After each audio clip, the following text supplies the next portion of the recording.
Oi, gente! Estamos aqui mais uma vez para resolver a prova do Enem 2013, caderno amarelo. Bom, eu sou a Laira Pinheiro e sempre resolvo aqui as questões de ciências humanas e tecnologias, especificamente as questões de história. Então vamos lá.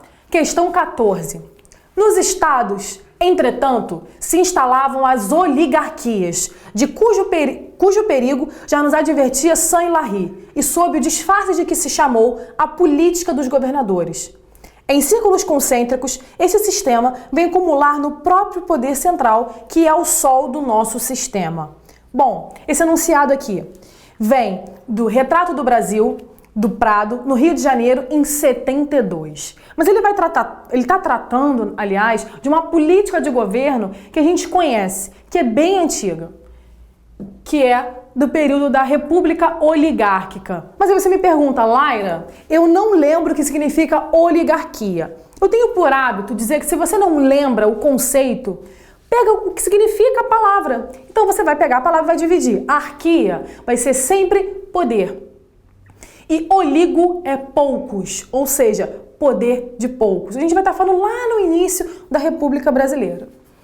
A crítica presente no texto remete ao acordo que fundamentou o regime republicano brasileiro durante as 3 primeiras décadas do século XX e fortaleceu o... Gente, se a gente está falando das 3 primeiras décadas do século XX, o que lembra a sua cabeça? Troca de favores, coronelismo, lembra? Política, café com leite. Então, se eu estou falando de troca de favores, eu vou estar falando da política dos governadores. Do que se trata isso? Bom, o governo federal concedia favores aos governos estaduais. Para quê?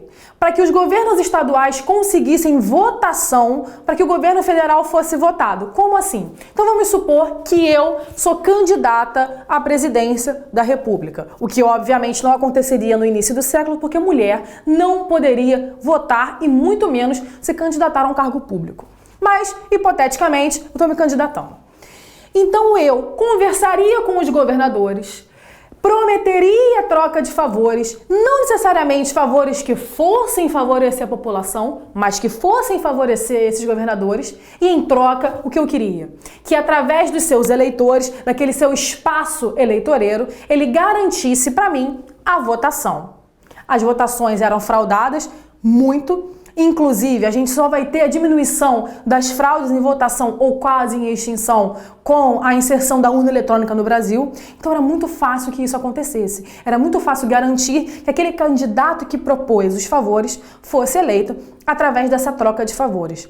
E como que a gente chama isso? Coronelismo. Como que os governadores iam conseguir garantir esses votos? Bom, eles iam procurar os líderes locais, na maioria as pessoas que tinham as terras, os grandes donos das terras, e eram chamados de coronéis. Esses coronéis, eles iam pegar a população local que vivia em volta das suas terras e ia oprimir, ou prometendo favores, ou ameaçando. A gente sempre ouve falar que antigamente se trocava voto por dentadura, e é verdade.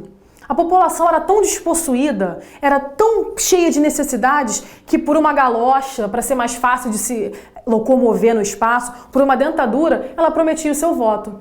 Então, a gente chama isso de curral eleitoral, onde o coronel garantia que essa população votasse em quem o governador pedia, o governador, por sua vez, garantia ao governo federal, que em troca mandava os favores para o governador, que favorecia também aos coronéis. Ou seja, como falou na questão, círculos concêntricos, uma troca de favor que vai garantir que esses governantes estejam no poder. Não necessariamente, óbvio, para favorecer a população. Então, nesse caso, a opção é a letra C. Domínio de grupos regionais sobre a ordem federativa. Vamos dar uma olhadinha só no comentário da questão? A política dos governadores foi um pacto existente durante os primeiros anos da República Velha, em que o governo federal apoiava os governos estaduais sem restrições e, em troca, estes, fazendo uso de seus coronéis, elegiam bancadas pró-governo federal para a Assembleia Legislativa, de forma que nem o governo federal, nem os governos estaduais enfrentassem qualquer tipo de oposição. Essa política foi a progenitora da política café com leite e certamente moldou diversas práticas políticas no Brasil atual. Se você não lembra o que é a política do café com leite, era a alternância de poder no governo federal entre políticos indicados pelo Partido Republicano Paulista, café, e pelo Partido Republicano Mineiro, leite. Agora, você me pergunta, professora, eu entendo por que café com leite. Café, São Paulo, grande produtor de café, e Minas tem muita vaca que dá leite? Não, aluno. Essa é uma prática que a gente usa do nome café com leite. Mas por que Minas era tão importante? Porque possuía o maior colégio eleitoral, ou seja, o maior número de pessoas votantes que iam garantir quem eles quisessem no poder. Então, só para finalizar, política do café com leite, a alternância do poder federal entre políticos indicados pelo Partido Republicano Paulista e políticos indicados pelo Partido Republicano Mineiro. Eles não precisavam necessariamente ser paulistas ou mineiros. Gente, é isso. Mais uma questão resolvida. Fiquem conosco no ProEnem para resolver outras questões, ciências humanas, exatas. E a gente se encontra na próxima questão. Um abraço!